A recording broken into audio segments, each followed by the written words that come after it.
नमस्कार दोस्तों। आज का टॉपिक है कर्मयोग।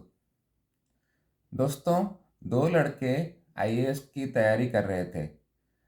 दोनों का आईक्यू लेवल सेम था, दोनों का ऑप्शनल पेपर सेम था और दोनों का मेहनत लेवल भी सेम था। दोनों पढ़ाई के लिए पढ़ाई करते थे, लेकिन पहला लड़का जो है वो क्या करता था, वो आईएएस के बारे में ज़्यादा सोचता रहता था। जब वो आईएएस बनेगा तो कैसे होगा, कितना नौकर मिलेंगे, कितना चाकर मिलेंगे, अगर वो आईएएस मिल गया तो शादी में कितना दहेज मांगेगा, कैसी सुंदर बीवी मिलेगी, वो ये सब सोचता रहता था। तो वो फल के बारे में बहुत ज़्यादा चिंतित था। कभी कभी वो डर जाता था, अरे अगर आईएएस नहीं मिला तो क्या करेंगे, दोस्त लोग ये बोलेंगे वो बोलेंगे, माता पिता गाली देंगे। तो उसका ऐसा चल रहा था। लेकिन जो दूसरा लड़का है वो वो आईएएस के बारे में चिंता नहीं करता था। वो अच्छी तरह प्लानिंग किया हुआ था और अपने दिन को एक एक घंटे में डिवाइड करके काम करता जाता था, पढ़ता जाता था। तो दोस्तों, किसको आईएएस मिला होगा? डेफिनेटली सेकंड को, राइट। दूसरा लड़का जो फल के बारे में नहीं चिंता करता था, वो काम में 100% फोकस कर पाता था। तो यही है कर्मयोग। आप अगर अपने फल के बारे में ज़्यादा चिंता करेंगे तो आप काम में 100% नहीं दे सकते, इसीलिए आपका ज़्यादा रिजल्ट नहीं प्राप्त हो सकता है। गीता का सार मर्म ये है कि आपको दुख कब मिलेगा, जब आपको पता है कि मैं कर सकता हूँ लेकिन आप नहीं करते, तो आपको दुख होता है। नहीं, अगर पूरा अपना 100% 100% काम में लगा दें तो आपको दुख नहीं होगा।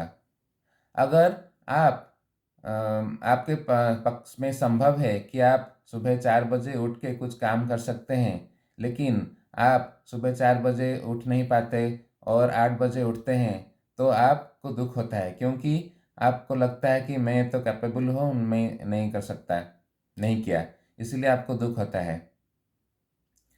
और ये काम जो होता है, ये कुछ गलत नहीं होता है, कुछ सही नहीं होता है। कुछ भी काम गलत नहीं होता है, कुछ भी काम सही नहीं होता है। जो है केवल एक्शन एंड कॉन्सिक्वेंसेस है। तो ये है एक्शन, ये है कॉन्सिक्वेंसेस। ये एक्शन अगर गलत होगा तो कॉन्सिक्वेंसेस भी गलत होगा। ये एक्शंस अगर सही होगा तो कॉन्सिक्वेंसेस भी सही होगा।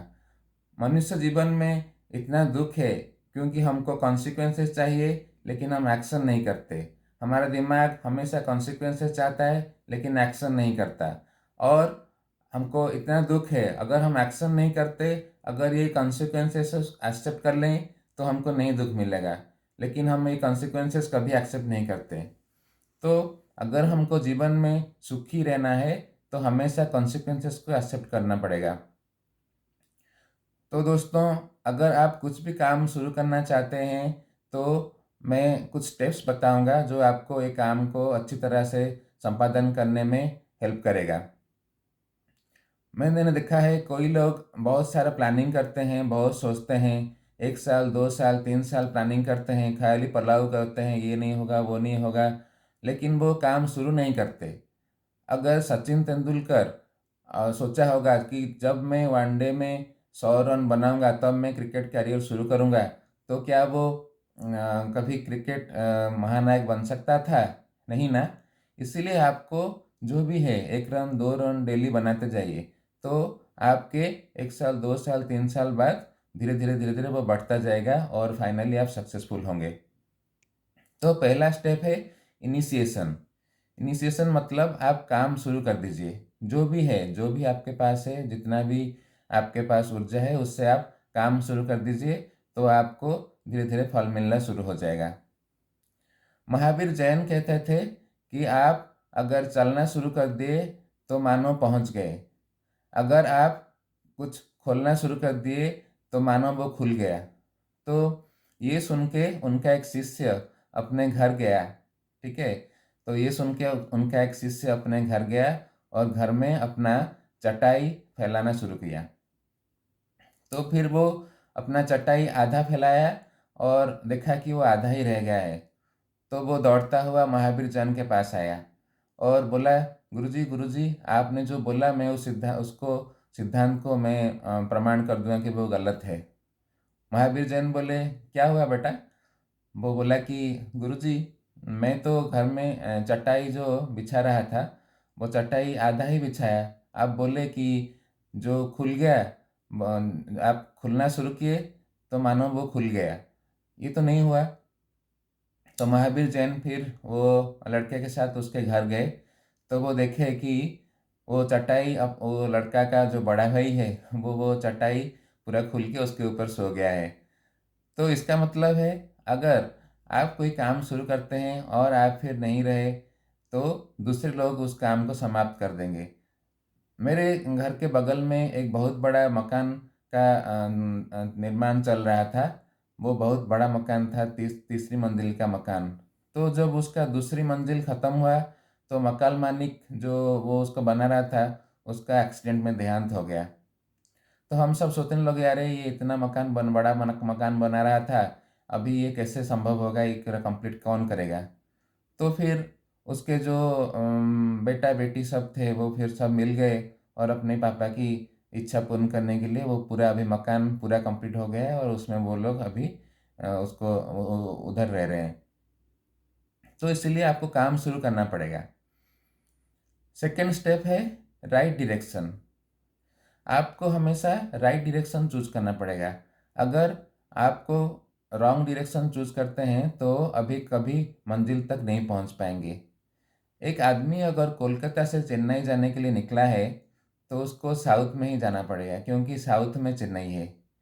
अगर वो एक एक कदम डेली चलना शुरू कर देता है तो कभी ना कभी वो चेन्नई में पहुंच जाएगा, चाहे वो 1 महीना लगे, 1 साल लगे या 5 साल लगे।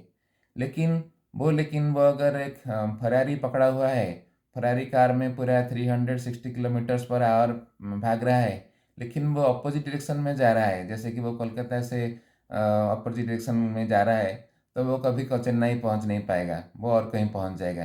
राइट? तो यही है अपना राइट डायरेक्शन चूज करना। और थर्ड है कि कंसिस्टेंसी।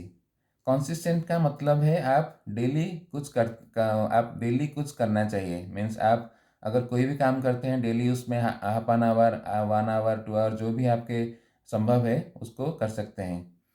मैं देखा हूँ कि बहुत लोग न्यू ईयर रेजोल्यूशंस बनाते हैं, मैं जिम जाऊँगा, मैं बुक लिखूँगा, मैं चलना शुरू करूँगा, जॉगिंग शुरू करूँगा, कोई भी कुछ भी काम।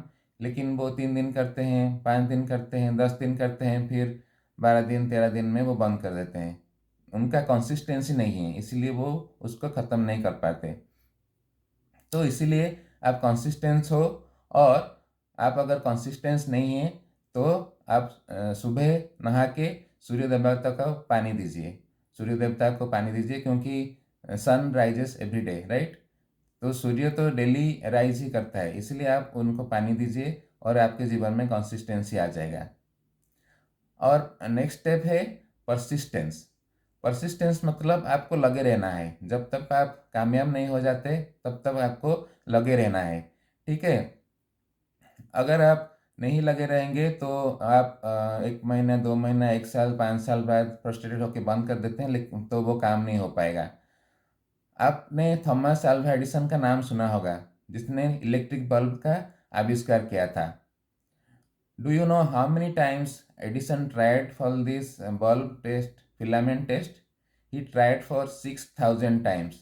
6,000 बार उन्होंने ट्राई किया था। वो जो बल्ब का फिलामेंट है वो कोई भी मेटल में वो काम नहीं कर रहा था। फाइनली जाके वो एक मेटल में काम किया और बल्ब जला। तो क्या आप सोच सकते हैं, 6,000 बार? काफ़ी लोग हमारे जैसे तो 10 बार, 12 बार, 15 बार में अपना थक के बैठ जाते हैं, और यार और ये नहीं होगा, छोड़ो। और हमारे भी पास पास पड़ोस दोस्त लोग सब बोलते हैं, अरे यार छोड़, ये नहीं होता है, और कुछ पकड़। तो ऐसा होता है कि हम कुछ दुकान खोल लेते हैं, सपोज ग्रोसरी का दुकान है, 2 महीना 3 महीना नहीं चला, फिर अब कॉस्मेटिक दुकान खोल लेते हैं, फिर कॉस्मेटिक दुकान और 1 साल नहीं चला, फिर और एक दुकान। तो ऐसा ही होता है। तो आप अगर परसिस्टेंस हो, उसको कंटिन्यू करें, उसको कैसे सफल करें, करने का तरीका ढूंढें, तो वो ऑटोमेटिकली वो सफल हो जाएगा। आपका बिजनेस या फिर आप कोई भी काम कर रहे हैं वो सफल हो जाएगा। तो यही था कर्म जो दोस्तों, आप जो भी काम शुरू करें, ये सब अगर छोटा-छोटा चीज़ इसमें ध्यान दें, तो आपको डेफ़िनेटली सक्सेस मिलेगा। ये वीडियो आपको कैसा लगा? अगर आपको कुछ मदद मिला, अगर आप कुछ नया थॉट प्रोसेस शुरू हुआ, तो लाइक कीजिए, सब्सक्राइब कीजिए। धन्यवाद। Thank you.